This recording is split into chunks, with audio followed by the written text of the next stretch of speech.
प्रधानमंत्री नरेंद्र मोदी ने मजदूरों को के अपने गांव देहात में आजीविका उपलब्ध कराने के लिए 50,000 करोड़ रुपए के गरीब कल्याण योजना को लॉन्च किया। पीएम मोदी ने वीडियो कॉन्फ्रेंसिंग के जरिए इस योजना को लॉन्च किया है।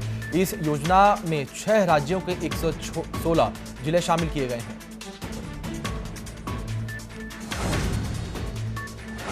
कठुआ सेक्टर में बीएसएफ ने पाकिस्तानी ड्रोन को गिरा दिया है। पाकिस्तान की तरफ से आए इस ड्रोन में कुछ हथियार भी बंधे हुए थे। ड्रोन में एक M4 US made rifle, 2 magazine और 60 राउंड 7 ग्रेनेड बरामद हुए हैं। ड्रोन के जरिए हथियारों की तस्करी हो रही थी।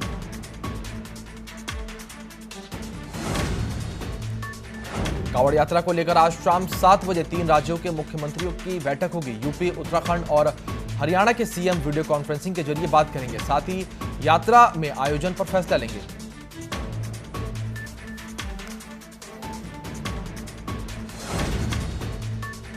Air chief marshal RKS Bhadauria ने चीन को 2 टूक जवाब दिया है। साथ ही कहा है कि विवाद को शांति से निपटाना हमारी प्राथमिकता है, किसी भी हालात से निपटने के लिए तैयार हैं। साथ ही यह भी कहा कि गलवान घाटी के बहादुरों के बलिदान को व्यर्थ नहीं जाने देंगे।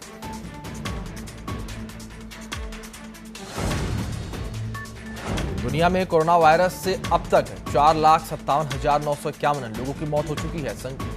संक्रमितों का आंकड़ा 86,45,370 हो गया है। अब तक 45,70,751 लोग स्वस्थ हो चुके हैं। वर्ल्ड हेल्थ ऑर्गेनाइजेशन ने चेतावनी दी है कि कोरोना महामारी और तेज हो रही है, सभी को सतर्क रहने की जरूरत है।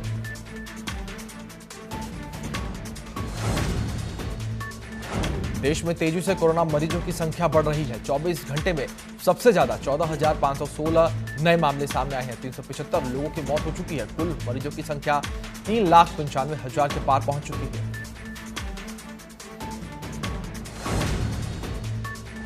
महाराष्ट्र में हर दिन कोरोना का एक नया रिकॉर्ड सामने आ रहा है। महाराष्ट्र में कोरोना मरीजों की संख्या 1.21 लाख पहुंच चुकी है। वहीं 60,838 लोग इलाज के बाद ठीक हो चुके हैं, जबकि 5,751 लोगों की कोरोना से मौत हो चुकी है।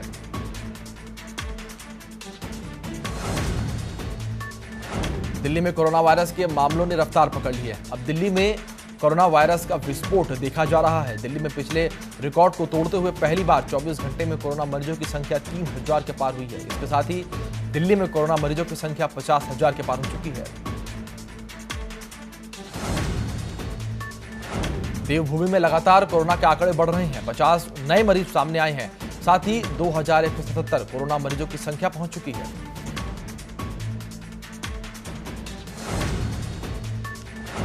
गाजियाबाद में कोरोना से 4 और लोगों की मौत हो चुकी है और 40 नए मामले भी सामने आए हैं। वहीं गाजियाबाद में कोरोना की वजह से 40 लोगों की अब तक मौत हो चुकी है। कोरोना मरीजों की संख्या अब बढ़कर 797 पहुंच चुकी है। इलाज के बाद 429 कोरोना मरीज डिस्चार्ज किए गए हैं।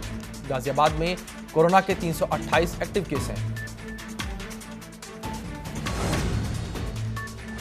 आगरा के CHC के सामने मेन सड़क पर PPE किट फेंका हुआ है। सड़क पर फेंके गए PPE किट के ऊपर से राहगीर निकल रहे हैं, जिससे लोगों में संक्रमण फैलने का खतरा ज्यादा बना हुआ है। स्वास्थ्य विभाग की लापरवाही से संक्रमण का खतरा मंडरा रहा है। मुरादाबाद में कोरोना का प्रकोप जारी है, लेकिन लोग सोशल डिस्टेंसिंग की धज्जियां उड़ाने से बाज नहीं आ रहे हैं। राशन की दुकान के बाहर लोगों को भीड़ लगी हुई है। लोग राशन लेने के चक्कर में सोशल डिस्टेंसिंग भूल चुके हैं और जमकर सोशल डिस्टेंसिंग की धज्जियां उड़ा रहे हैं।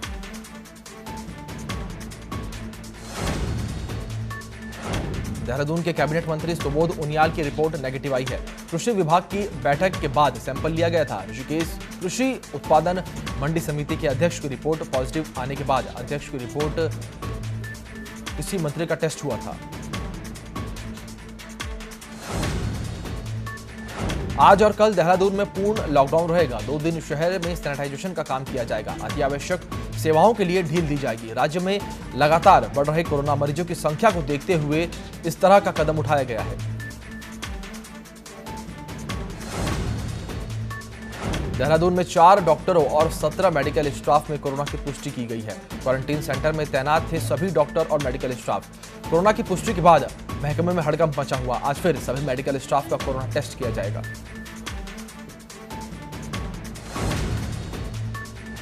उत्तराखंड में अलग अलग फैक्ट्रियों में काम करने वाले प्रवासी मजदूरों को बसों में बिठाकर स्थानीय प्रशासन की मदद से बिहार भेजा गया। इस मौके पर लॉकडाउन के दौरान काशीपुर में अलग अलग फैक्ट्रियों में फंसे मजदूरों में खुशी की लहर दिखाई दी। वहीं बिहार जाने वाले मजदूरों का कहना है कि वो काफी समय से काशीपुर में फंसे हुए थे, जिसके बाद प्रशासन ने पहल कर उन्हें उनके घर भेजा है। गुजरात की आर्थिक राजधानी और टेक्सटाइल नगरी सूरत में अब किसी भी वायरस से निपटने के लिए एंटीवायरस और एंटीबैक्टीरियल कपड़ा तैयार किया जा रहा है। बताया जा रहा है कि इस कपड़े को किसी भी रूप में पहना जा सकता है। साथ ही ये कपड़ा व्यक्ति को किसी भी वायरस से बचा सकता है। अमेरिका ने चीन की कम्युनिस्ट पार्टी को दुष्ट बताया है। विदेश मंत्री माइक पोम्पियो ने कहा कि दुनिया के सबसे बड़े लोकतंत्र भारत के साथ चीनी फौज सीमा पर तनाव बढ़ाने में जुटी है। दक्षिण चीन सागर में भी वह गलत तरीके से अपना क्षेत्र बढ़ा रही है। भारत अब अपनी विदेश नीति में प्राथमिकता के आधार पर संयुक्त राष्ट्र में चीन के बढ़ते प्रभाव को कम करने की कोशिश करेगा। भारत ने हमेशा यूएन और उससे जुड़े संगठनों में चीन के प्रभाव को कम करने की मांग की है, लेकिन अब भारत ऐसा करने के लिए सभी विकल्पों पर विचार करेगा। अमेरिकी राष्ट्रपति डोनाल्ड ट्रंप भारतवंशी गीता पासी को इथियोपिया में अमेरिका दूत बना सकते हैं। उन्होंने इसकी घोषणा की है। 58 साल की पासी फिलहाल अफ्रीकी मामलों में प्रिंसिपल डिप्टी असिस्टेंट सेक्रेटरी हैं। इससे पहले वे चाड और जिबूती में अमेरिका दूत के रूप में सेवा दे चुकी हैं। रिजर्व बैंक के पूर्व गवर्नर उर्जित पटेल को नई जिम्मेदारी मिली है। दरअसल Urjit Patel national institute of public finance and policy के चेयरमैन नियुक्त किए गए हैं। उर्जित के पहले इस पद पर विजय केलकर थे। बहरहाल उर्जित पटेल 22 जून को इस पद को संभालेंगे।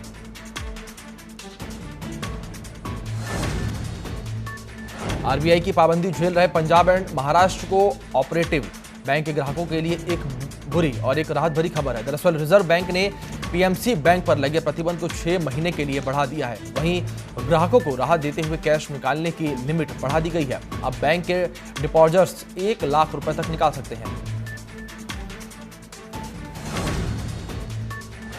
रेटिंग एजेंसी क्रिसिल की एक स्टडी के मुताबिक कोरोना संकट की वजह से इस वित्त वर्ष में ज्यादातर एमएसएमई की आय में बड़ी गिरावट की आशंका है। पूरे देश में कोरोना संकट की वजह से एमएसएमई पर सबसे बुरा असर पड़ा है, जो लोगों के लिए गैर जरूरी सामान के उत्पादन, निर्माण और निर्यात आधारित कारोबार में है।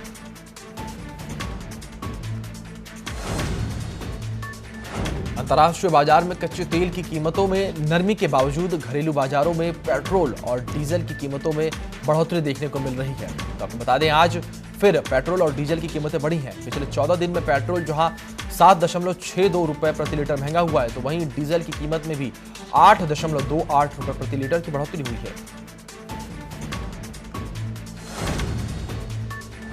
जौनपुर में फर्जी सर्टिफिकेट के आधार पर नौकरी करने वाली शिक्षिका दीप्ति पर मुकदमा दर्ज कराया गया है।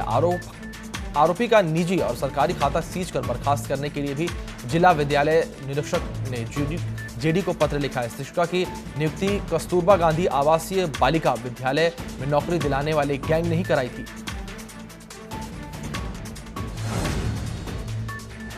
यूपी में फर्जी शिक्षकों पर लगातार कार्रवाई हो रही है। ताजा मामला मऊ के रतनपुरा ब्लॉक स्थित उच्च प्राथमिक विद्यालय का है, जहां ममता राय शिक्षिका के पद पर तैनात थी। ममता ने ये नौकरी गलत नाम और सूचनाएं देकर प्राप्त की है। शिक्षिका का कार्रवाई करते हुए सेवा समाप्त करने के साथ साथ मुकदमा दर्ज कराने का काम किया जा रहा है।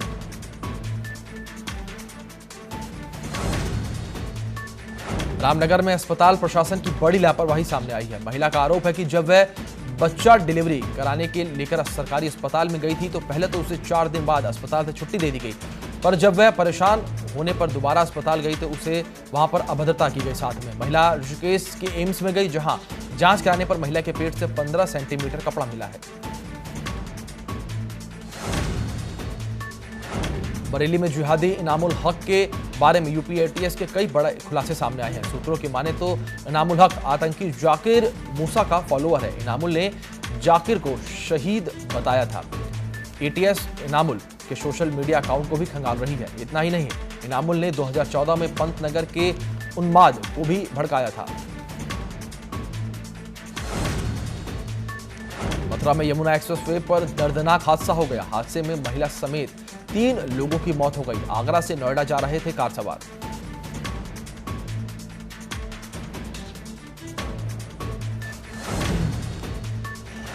शाहजहांपुर में संदिग्ध परिस्थितियों में विवाहित ने फांसी लगा ली। वहीं विवाहित के मायके वालों ने ससुराल वालों पर दहेज का आरोप लगाया है। फिलहाल पुलिस शव को कब्जे में लेकर जांच में जुट गई है।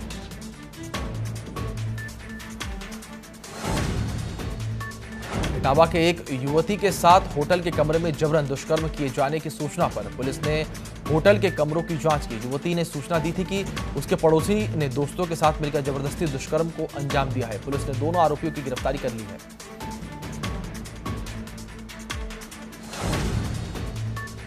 बुलंदशहर में पेट्रोल पंप पर खड़ी कार से मोबाइल चोरी होने का वीडियो सोशल मीडिया पर वायरल हो रहा है। गाड़ी पेट्रोल पंप पर खड़ी थी, तभी एक युवक गाड़ी से मोबाइल चोरी कर लेता है।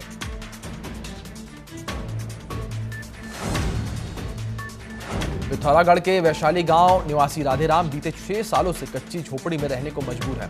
राधेराम का घर और खेत उत्तराखंड में आई आपदा की भेंट चढ़ गया था, जिसके बाद सरकार की तरफ से राहत के नाम पर राधेराम को मात्र 6300 रुपए की धनराशि मिली थी। मजबूर राधेराम तब से लेकर अब तक मकान के लिए सरकारी दफ्तरों का चक्कर काट रहे हैं, लेकिन उसकी सुनने वाला कोई भी नहीं है।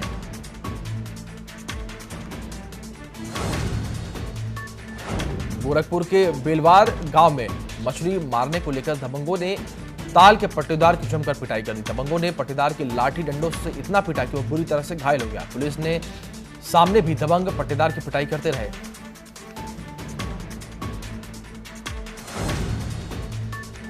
कन्नौज में जमीन विवाद में एक व्यक्ति की पीट कर हत्या कर दी गई। खेत में मेड़ को लेकर विवाद हुआ था। आरोपी मौके से फरार हो गए हैं। फिलहाल पुलिस आरोपियों की तलाश में जुटी हुई है।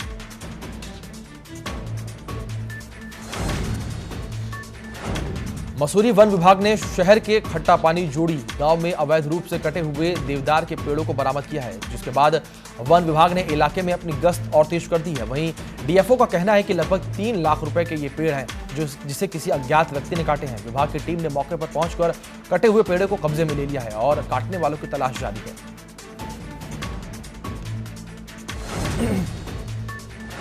लखनऊ के चुनहट में उत्तर धोना के केमिकल फैक्ट्री में विस्फोट हो गया, जिसमें एक मजदूर की मौत हो गई। साथ ही कई लोग घायल हो गए हैं। केमिकल के ड्रम में विस्फोट होने से छत की शीट भी उड़ गई।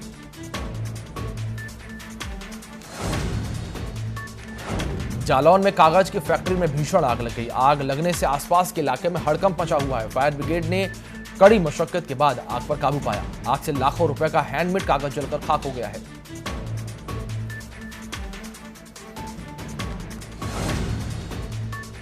बागपत में घर पर बैठे हुए एक युवक की बाइक सवार बदमाशों ने गोली मारकर हत्या कर दी। उसके बाद फरार हो गए। हत्या से पूरे क्षेत्र में सनसनी का माहौल बना हुआ है। सूचना मिलने पर एसपी मौके पर पहुंचे और घटना की जांच की। पुलिस की कई टीम बदमाशों की तलाश में जुटी हुई है, लेकिन बदमाशों का कोई पता नहीं चल पाया है।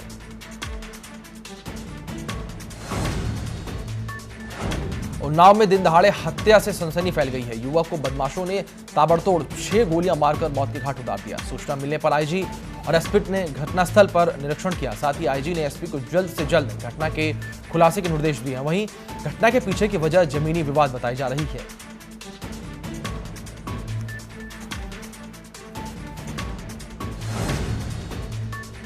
सुल्तानपुर में बीजेपी कार्यकर्ता की दबंगों ने सरेराह जमकर पिटाई कर दी। गंभीर हालत में उन्हें जिला अस्पताल लाया गया, जहां देखते देखते भाजपाइयों का जमावड़ा लग गया। घायल बीजेपी कार्यकर्ता ने घटना के पीछे इसौली के पूर्व विधायक चंद्रभद्र सिंह सोनू और उनके भाई यशभद्र सिंह मोनू पर आरोप लगाया है।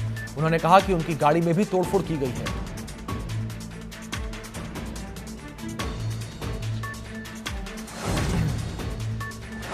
मेरठ में दबंगों ने एक युवक को इतनी बुरी तरह पीटा कि इलाज के दौरान उसकी मौत हो गई। दरअसल ये पूरा मामला जागृति विहार का है। वहां मृतक युवक के अज्ञात व्यक्तियों के साथ किसी बात को लेकर कहासुनी हो गई, जिसके बाद उसे अज्ञातों ने बुरी तरह पीट दिया। उसके बाद अस्पताल में भर्ती कराया गया, जहां उसकी मौत हो गई। पुलिस आरोपियों की जांच में जुटी हुई है।